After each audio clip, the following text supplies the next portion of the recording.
ஒரு வழியாக 70 லீக் போட்டிகளுமே முடிவடைந்து கிளைமேக்ஸ் நோக்கி போய்கிட்டு இருக்கு IPL 2025. இனி நடக்க போறது எல்லாமே பிளே ஆஃப் சுற்றுகள் மட்டுமே தான்.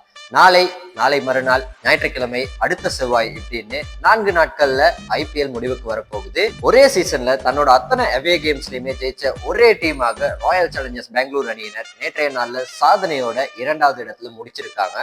1, 2, 3, 4 இப்படி முடிச்சிருக்காங்களே, இதுல ஏதாவது மேட்டர் இருக்கா அப்படின்னு கேட்டீங்கன்னா இதுல கூட ஒரு மேத்தமேட்டிக்ஸ் இருக்குதுங்க.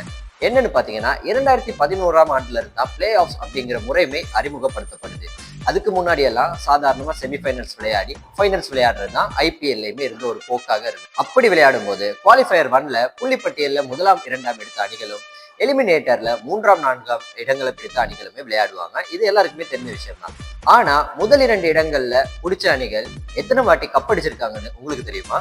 2வது இடத்தை பிடித்த அணிகள் 8 முறையும், 1வது இடத்தை பிடித்த அணிகள் 5 முறையும் தான் கப் ஜெயிச்சிருக்காங்க.